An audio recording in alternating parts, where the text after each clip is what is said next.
It's a great treat for me to be able to talk about John, because I owe him many debts. He was a senior figure in the department at King's when I first arrived there, and I knew him for many years, and he opened quite a lot of doors for me in various ways, suggested things, gave me ideas, pointed me in various directions, not only in the academic world, but in general. Because one of the interesting things is that John is an example of an academic who was also prepared to to take on other tasks beyond the ivory tower. And it has to be said immediately that not all academics like that.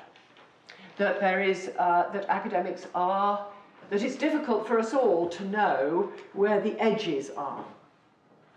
And I thought it would be interesting, precisely because of talking about John, to think, in thinking about John, to think about where academics sit in modern society and where they have been sitting. What are we for, you could say? And I think that that's a question that he would have been interested in engaging with.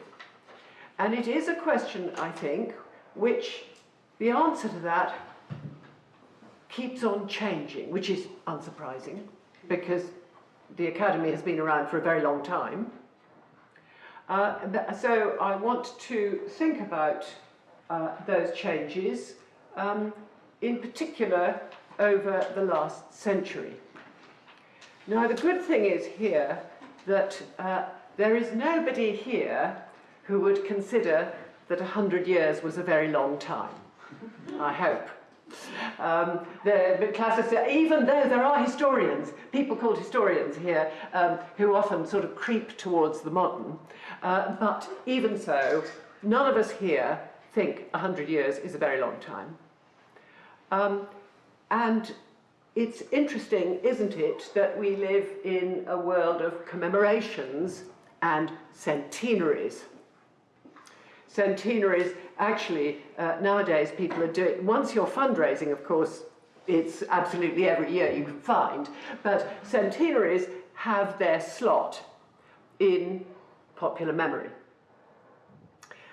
And one of the experiences of the last few years, which has made quite an impression on me, and I think on many people, has been the long and extremely slow commemoration of the First World War. Because one of the effects of commemorating it by its centenaries was to remind you how long it went on for. It seems a very long time now since we had that first display of poppies at the Tower of London. There's been 4 years of commemorating deeply sobering events. Now, whether people have grasped the implicit lesson from that is open to question, I think. But we finally got to the end of it, and it's great relief. But we are, at the moment, celebrating some further centenaries. And I thought I would start by thinking about something which marks that backward look. Because we're celebrating John, I'm introducing you to lots of people. You've got some of them on your lap, but you haven't got them all. And you don't need to be embarrassed that you haven't heard of Edward George Honey. He's a man, he's an Australian journalist. Now, there was a far more important Australian journalist who was the father of Rupert Murdoch, who changed the course of the Gallipoli campaign. That's another journalist. But he is the journalist who, on the 8th of May 1919, had a letter published in the paper suggesting that the war would be best remembered by a 2-minute silence. Actually, I'm not sure if he specified 2 minutes. But it's interesting, I think, because it's yet one more reminder that people had grasped that this was a different kind of event. that it's not just about triumphal processions and declarations of victory. A 2-minute silence is a very different approach to the commemoration of what had happened. So we are at the moment still in a period of deeply significant centenaries. Today marks the beginning of one of the more transformative events. That is the beginning, although they're not the end, of the first transatlantic flight. How much difference has that made? It took them 3 weeks, but they just made it. Some other dates to remember in May. A very important one, of which most of us British people are not terribly well aware, but which there has been some discussion of. A very important date in China is the 4th of May, and the 4th of May reflects the protests by Chinese students at the allocation of land in China, who land was being given to. Shanghai was not being given to the Chinese. And it's why this period that we're living through at the moment, this centenary, the centenaries of this year, are a whole series of decisions and actions which determined our current life. And we're working through those consequences of these. Some of these things I tried to select some rather random kind of things, but each of which have some kind of echo. And this was happening to communities all over the world. These decisions were largely being made at the Peace Conference in Paris, and when we all went to school, we were all told that that was all about the Franco-German settlements. But of course, that's just because that's the way we're taught.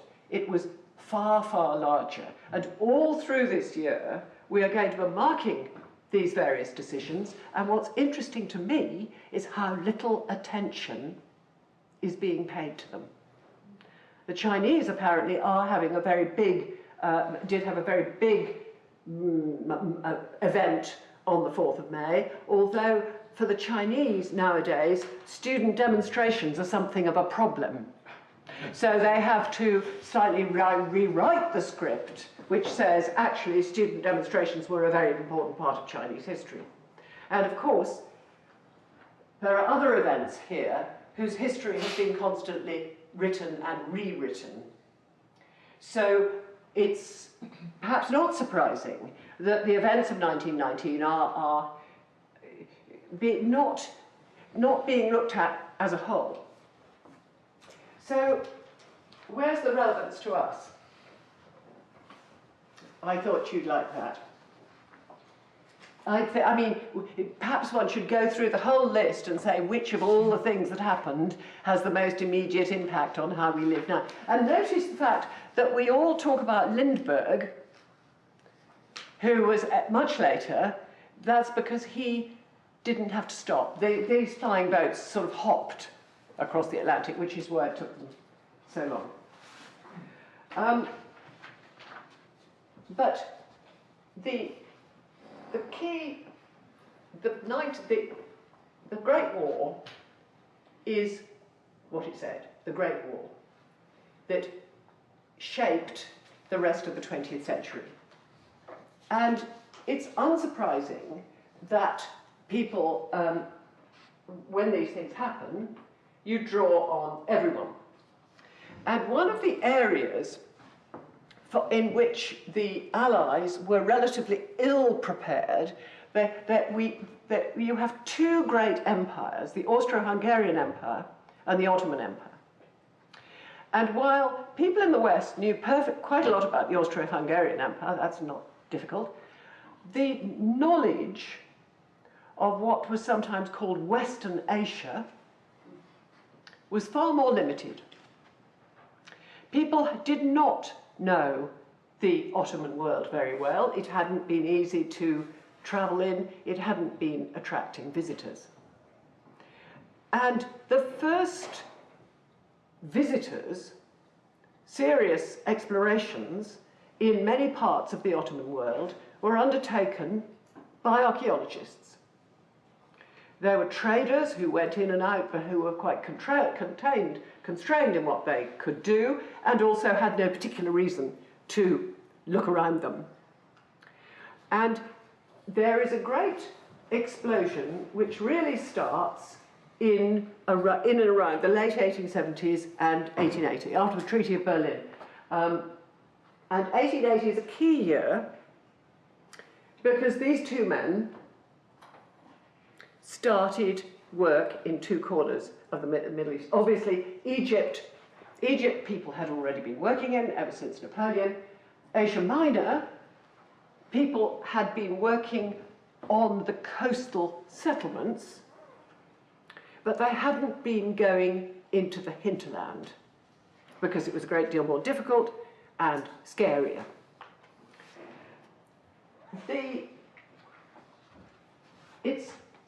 These men were going to be the trainers, yes, of people who were going to fan out across the Middle East and who would then be gathered up and drawn upon once the war broke out, once war with Turkey breaks out. They did it in a very British way. When in doubt, save money.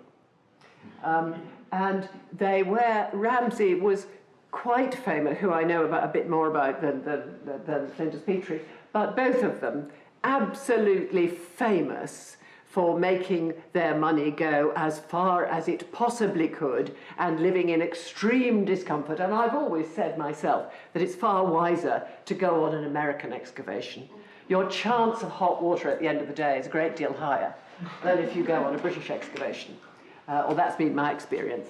And as for the food, I've been happiest working with the Austrians. I would strongly recommend them.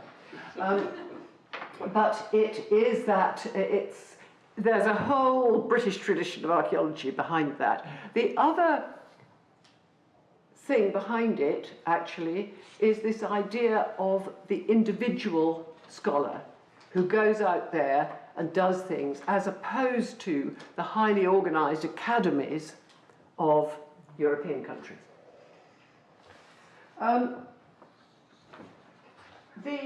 I'm going to be introducing you to people, as I said. I see this as a kind of party hosted by John. And so, to remind you that that 100 years is not a very long time, is that two of us here have grandfathers who are going to feature in this story.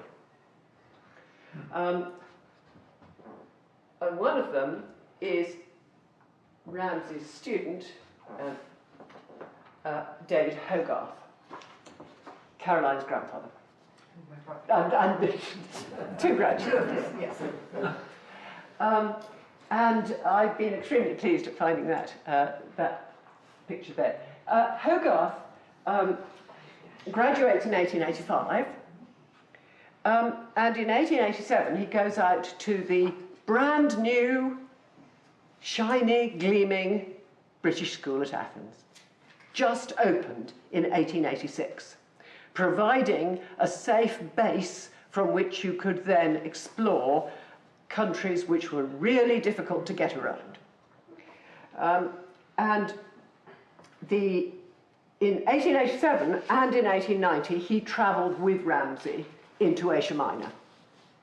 So people from the BSA were starting to fan out into Asia Minor as well. There was no base in Turkey from which they could work, so they did so from Athens. In 1890, Ramsay actually became ill and wasn't able to go to Asia Minor for several years, and at that moment, Hogarth then goes and works with Petrie. So he acquires a very great deal of experience, including how to make a small amount of money go a very long way. And in 1897, he himself is appointed director of the BSA. And the BSA is producing at that moment more and more, it is making it possible for people to go out to Greece and to work.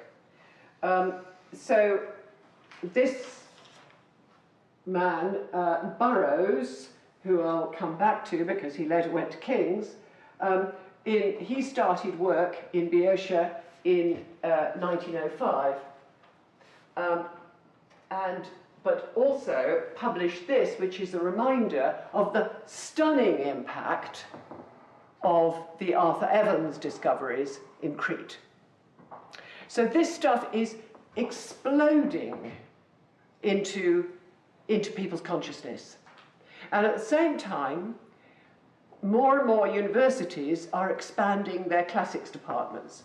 So Burroughs presides over big expansions at Cardiff and then at Manchester. And the two things go together, I think. The terrific excitement of the new aspects of the classical world and the expansion of departments. And a friend of Burroughs who worked with him and actually published their work from Ritsona, they worked together at Cardiff, then he went to Leeds, and he was to go on to Reading. Meanwhile, Ramsay recovered from his illness and was able to start work again, and started to work with Gertrude Bell at the 1001 Churches site in Anatolia. So there's a direct succession, a direct genealogy of all these people, enabling one another to explore more and more areas. In 1908, Hogarth went to the Ashmolean, and that gave him an opportunity to, as it were, spot bright young people to send out on further excavations, such as these two. And that's Carchemish now is right on the Syrian border. The Italians are still keeping the excavation going, very much as out of commitment to the local people. They don't want just to say, well, it's all too difficult, we're going to go away. But it's an extremely difficult and dangerous area to work. And so it's Hogarth who sends them out there. They start work in 1911. So on the outbreak of the First World War, you need people who know Western Asia. And here is this collection of people who've actually been there. And it's not just a challenge for the British. The Germans, we know, had sent quite a lot of engineers into the Ottoman Empire, particularly providing railways. But one of the things they were very short of was maps. So this is one of the great historical maps produced in the 19th century by William Keepert, which, as you can see, is a historical map with the Roman provinces on it. It was used by the German army, the Türkischen Kriegsschauplätze. They took Kiepert's maps, put the railways in, and those are the best maps available. Now, when I, for various reasons, became interested in an archaeologist called William Calder, well, you can see him, He doesn't always look as dashing as that in all the photographs. That's my favourite photograph of him. And I'm interested in him because he was an epigrapher. And I went up to Aberdeen where they have enormous quantities of papers of his. And in his papers, I discovered copies of Kiepert's maps, stamped top secret, with all kinds of other things, markings on them, because Calder, who'd worked with Ramsay just before the war, was called in to naval intelligence and sat in Manchester Square. I'm not quite clear which building in Manchester Square, doing naval intelligence and advising people on what was where. But the maps really illustrate that closeness of relationship between the war effort and archaeological endeavour. And it's worth thinking that even if the story didn't go further than this, that no wonder people are going to think that archaeologists are spies. Because these are people. What is a spy? A spy is somebody who knows some stuff. And stuff you don't expect people to know. And so there's always going to be that slightly problematical interface. So when, in 1916, the government set up the Arab Bureau in Cairo. And it's not surprising that they called on Hogarth and on Bell and on Lawrence, of course. Lawrence, whose thesis was, what he was well known for at the time, was his thesis on Crusader castles, which was only published much in the 30s. But what is it full of? It's full of maps and plans. That's what you do when you're doing research on the ground. You go round seeing what's there, looking to see where the hills are. And the same, after all, very similar things were going to happen in the Second World War with people who'd worked in Greece.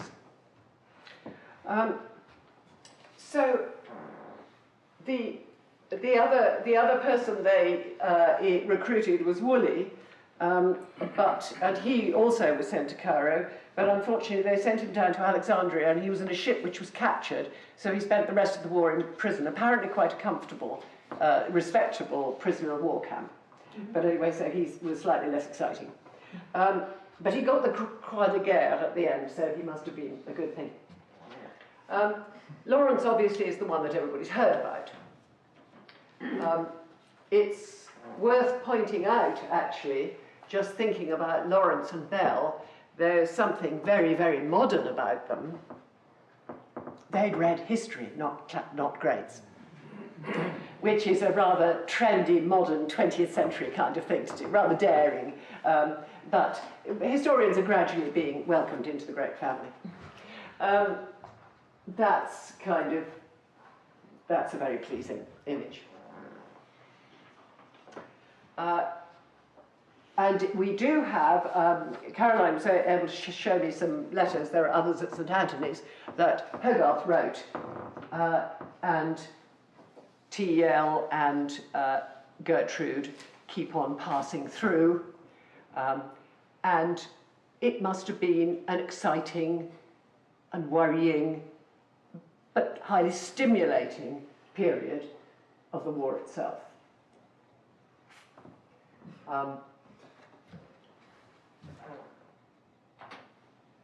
So, you don't just use the people you've got in the Arab Bureau.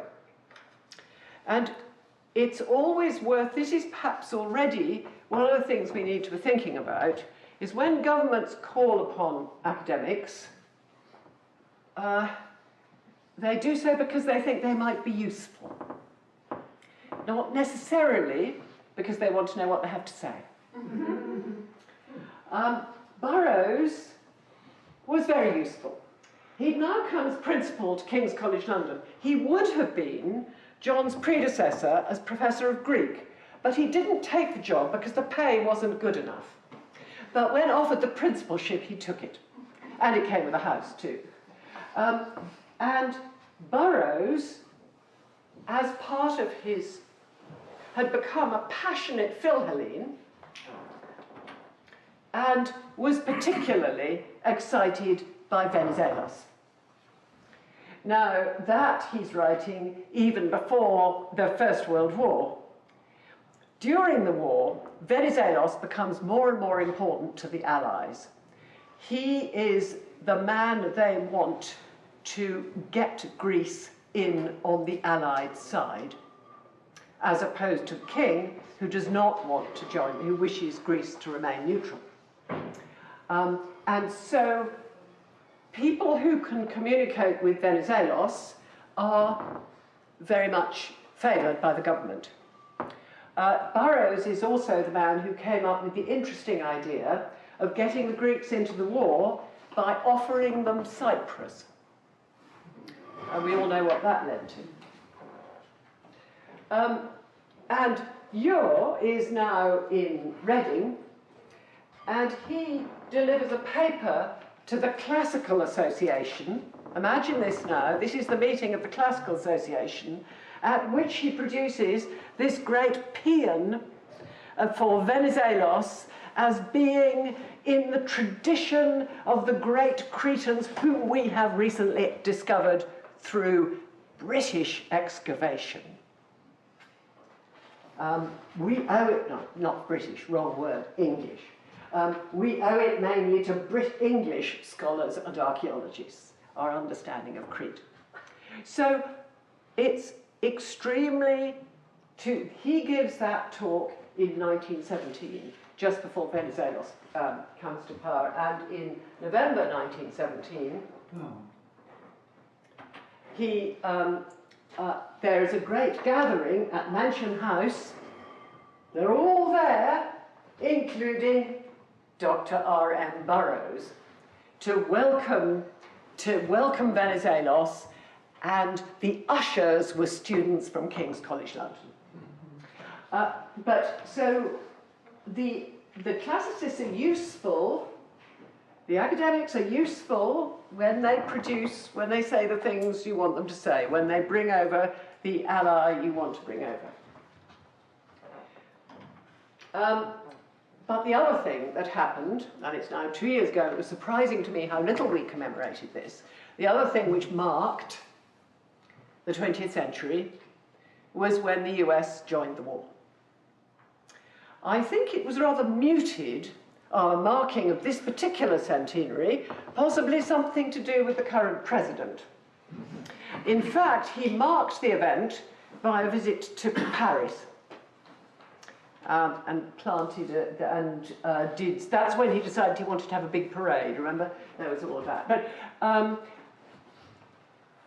the transformation of modern history, huge change in the world. And it was such a huge, America had not been a major power in international affairs, and the State Department was absolutely tiny. So a key figure is Colonel House, who was Woodrow Wilson's fixer. He did everything for Wilson. He wasn't really a colonel, he was what we call a Kentucky colonel.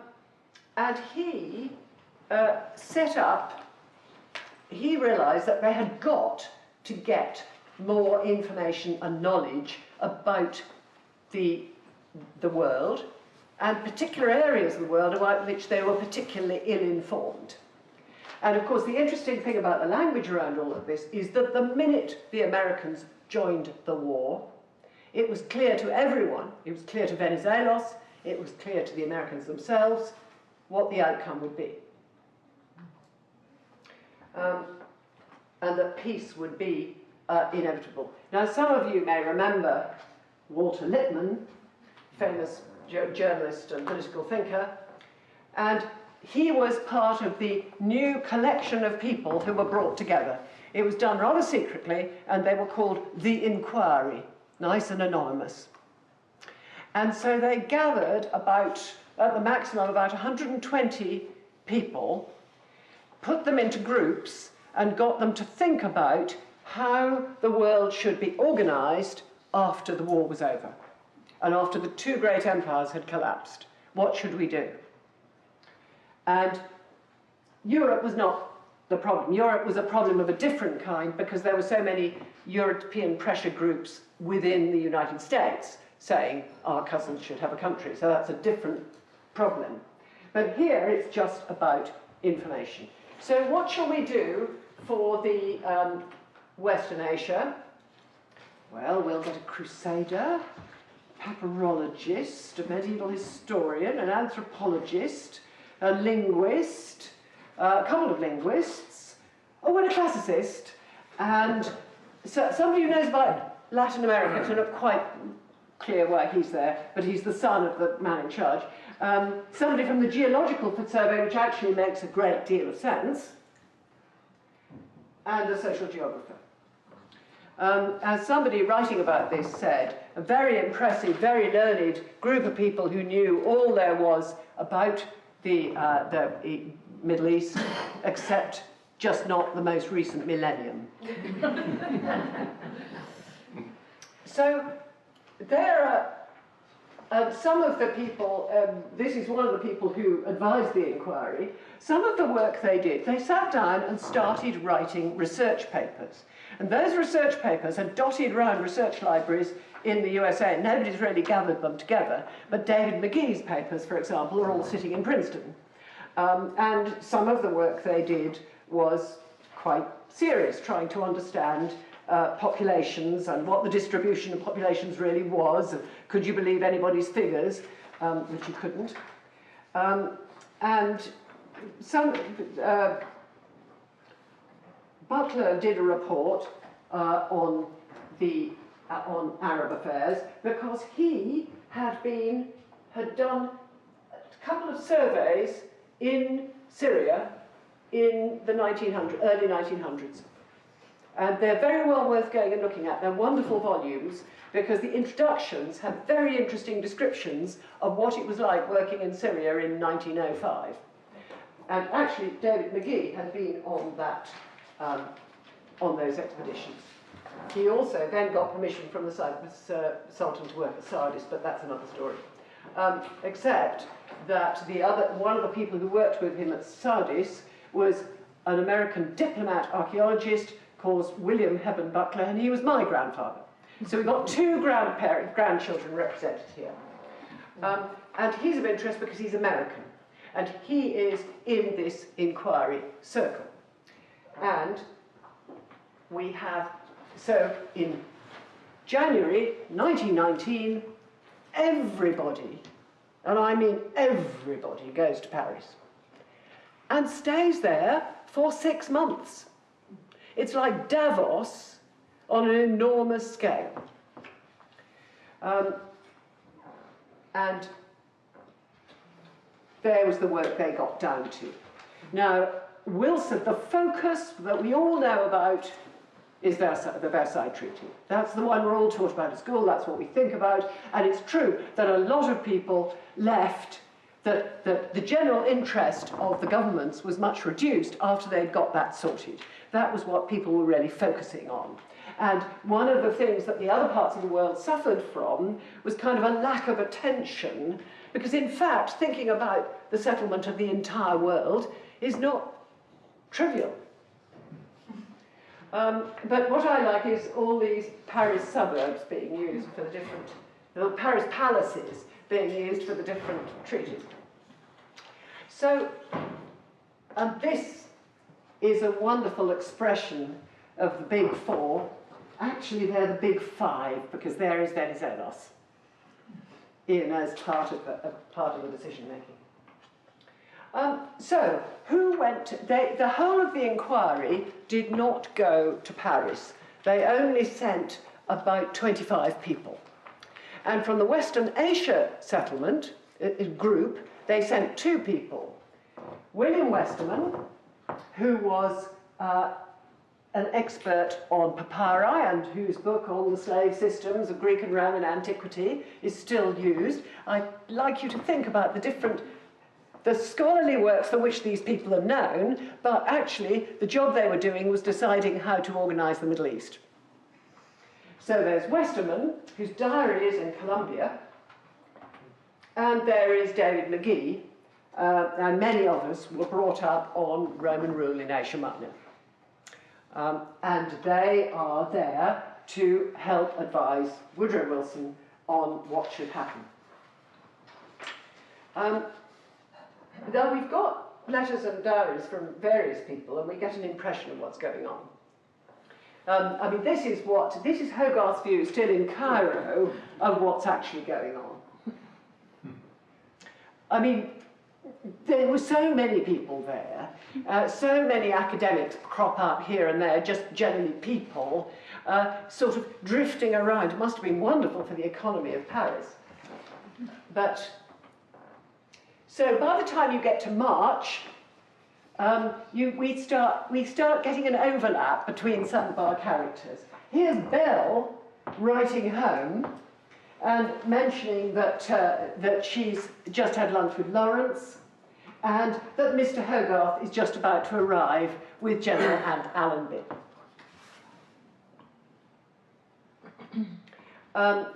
Here is Hogarth, who's now got to Paris, and writing home to say, I might be able to pop over to see what's going on. And they're already starting to think of sending a commission out to the Middle East, which is really just a sort of political holding exercise. And that's called the Crane King Commission, which was eventually sent. So they're all, it's quite interesting, when I'm being called into conference, they use the term conference, where I think we would say meeting or committee. They use the word conference a slightly different way from the way we do. But I think, I like Toynbee seems to be the only Oxford man here beside myself, and there he is meeting the Butlers. That's my grandfather and his wife. And we're dining tonight, the Butlers are about and dining tonight with me and Gertrude. So this circle of people all interacting. Certainly my grandfather's diary lists an enormous number of restaurants. And here he is, this is still in March, and they're still trying to work out what to do in the Middle East, endless negotiations, but all of this going on while we're actually trying to think about what to do about France and Germany. But I liked the description, and Prince Faisal has come to Paris to negotiate for what he thinks, on the basis of dealing with Lawrence, he's going to get, which is the kingdom he was expecting to have. And I like the idea of him sweeping around. And then he and Lawrence put on full Arab kit, gold-hilted daggers and all. T.L. caused some military murmurs by appearing in that guise, but much he cared. Obviously the soldiers thought he should have been wearing British uniform. You can just imagine, can't you? And then this is my grandfather's memoir, saying how worried, how they're getting more and more worried about the pressure for Greece to take Smyrna, to land in Smyrna. And we regretted that Hogarth, who was very, one of their supporters, had just left. And I think he's just gone over to England because he comes back, and then they have a dinner there with Westerman, saying how much he doesn't, Hogarth saying he doesn't want to go on this King Crane Commission. We all know that the British and the French had actually decided what they were going to do in the Middle East, and they were just waiting for the Americans to go home. So they're allowed to have commissions and all that kind of stuff. But the British who made those decisions were the British in Whitehall. They were not the people who'd been working on the ground. So here is Mr. Venizelos' map of how Greek possessions should be.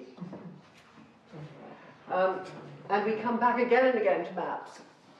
And then they decide, May the 6th, so the centenary 2 days ago, and they decide that Greek troops should land in Smyrna.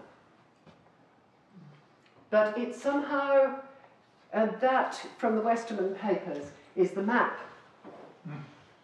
of how Asia Minor is going to be. That, just in case you didn't know, that's the Italian mandate. That's the French mandate. That's the Greek mandate, and that's Greek territory. And those two things, the most improbable of all, are the two American mandates, which shows, I think, that the American advisors sitting in Paris had absolutely no idea of the thinking of the Americans sitting in the USA. There's no way the American public were going to support huge, great mandatory. Everybody in Paris, every small country, went and asked the Americans for a mandate. You're the mandatory power we'd like, because you'll leave us alone and you're not associated, you have no associations with the party. They won't. The Albanians wanted an American mandate. But, you know, it wasn't going to happen. But oddly, the group in Paris, I think, forgot that was what it's like. And that, of course, is the Treaty of Sèvres, an arrangement which didn't. But the important thing is that the stripy things are all zones of influence. No, it's not unlike that hand-drawn map. Those are the bits that different Western powers are going to have under their wing.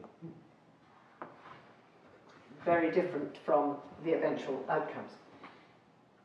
So it's all maps. This famously, this is in the Imperial War Museum, this famously is the map that Lawrence drew up of how the Middle East should be organised. And this is how the Middle East was organised. And again, the tension emerges more and more between the people who've been on the ground and know what they're talking about and the politicians.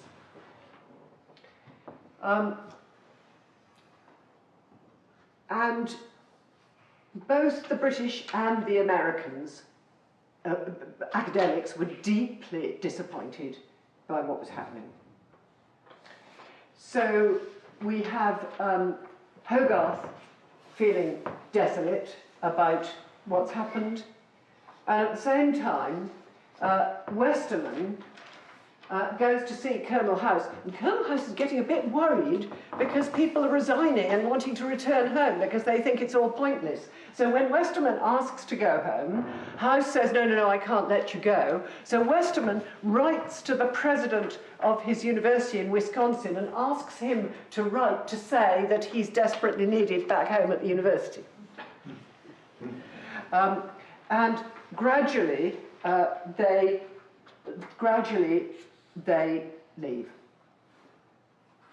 And because they've done all this work and they've taken completely seriously the demands of the government to do careful research and come up with real information and do real stuff, and then it hits political reality. They eventually, that's right, yes, write me a rather peremptory letter which will make it perfectly clear to him that I shall be needed at the University of Wisconsin by August the 1st. I mean, you can imagine. So this is 1921, it's all been settled. Turkey hasn't been settled yet. Not a happy occasion. Bell and Lawrence don't look particularly cheerful.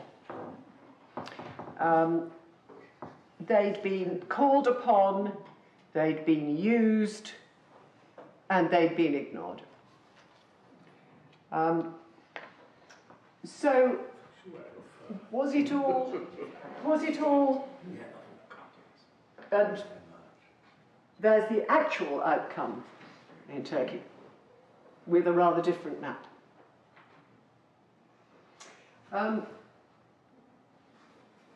So was it all a waste? I think it probably had two kinds of effect. Hogarth was asked to stay on in various, given various sort of public offers of jobs, but he went back to the Ashmolean. I've seen too close the shackles into which the highest placed officials abroad are put, and the despicable things that they are set to say and do. And I think you get two outcomes from all of this. One is you get this feeling among academics that it's all too dirty to touch, that we'll keep away from it. And they learn the hard way that you can have all the information in the world, you can be an expert and be ignored. And that the relationship between the knowledge and the political reality is a very, very difficult one.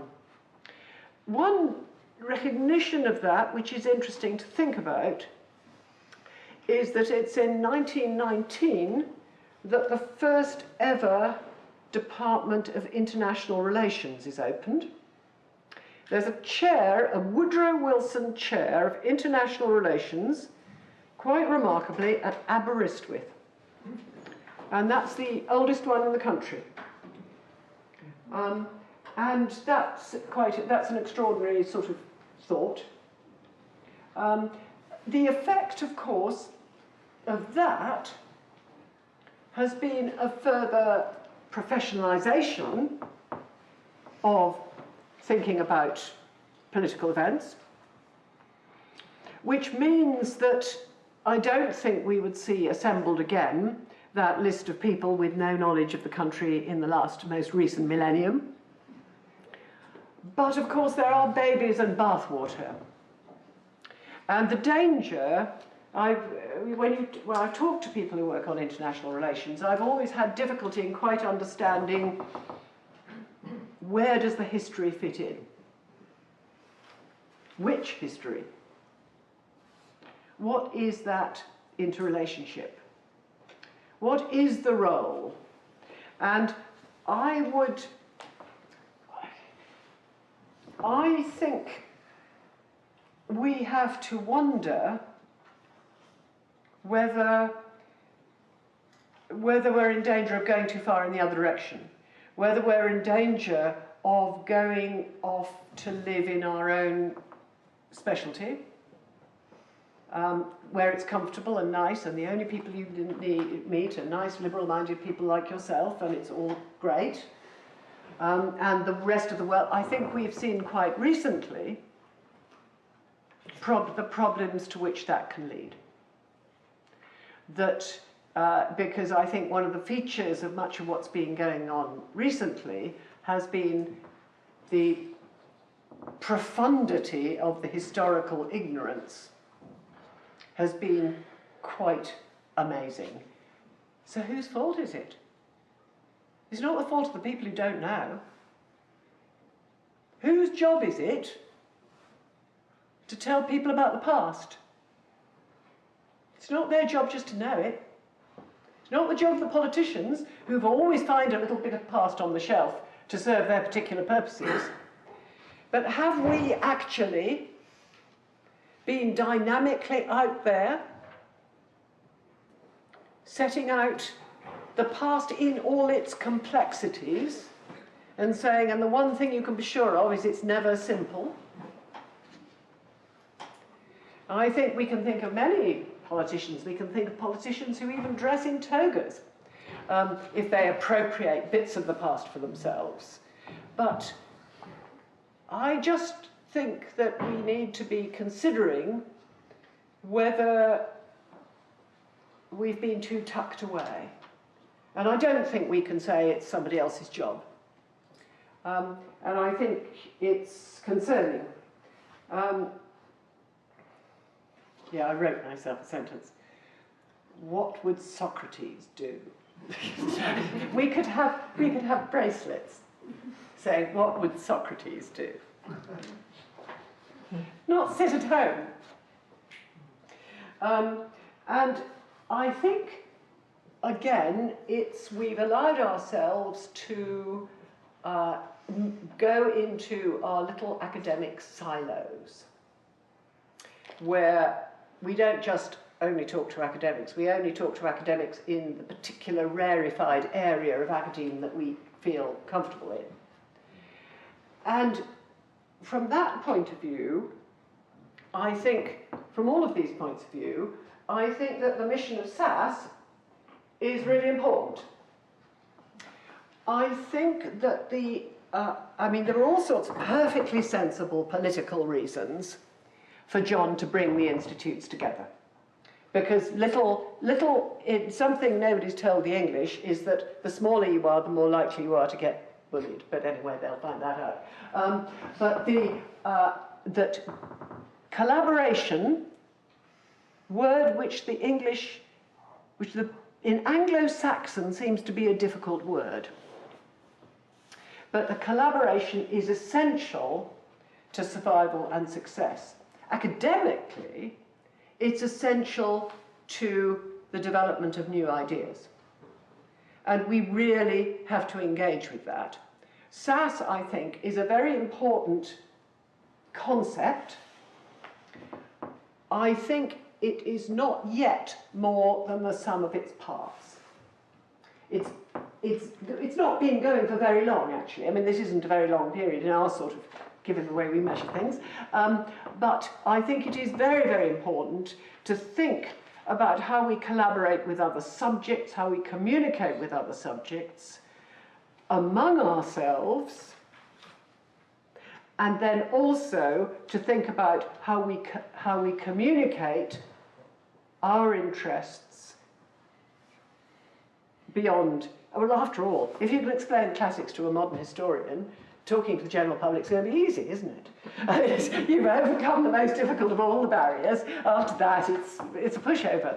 So I think that it is important, and I think it is urgent that we all ask ourselves about what we are doing with the knowledges that we are lucky enough to have, and which we've been able to gain in far more comfortable circumstances than going on an excavation with William Ramsay, which is not something that any of us would have wanted to do.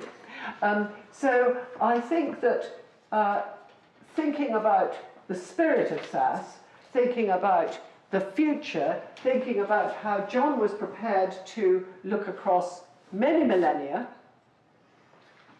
The book that just came out, From Samos to Soho, sums that up. I think we all need to be thinking about that. We need to remember, we can see what went wrong in that 1919 experience, but it might have been worse if they'd not. The bit one never knows about those sorts of things. We know about the mistakes that they made. And there's a very simple narrative about 1919, is everybody got everything wrong. That's the sort of normal account. But actually, somebody had to do something. Might it have been worse? So probably the influence of those people was not on the big picture, but there may have been influence on a whole series of smaller things. There have been some very interesting discussions about the evolution of concepts of human rights, the evolution of law during this period. Is a very, very interesting subject. So we shouldn't despair of 1919, but we shouldn't feel free to abdicate the responsibilities which our opportunities have laid upon us, which is what it boils down to. So, hard work for everybody, but I hope John would approve. Thank you.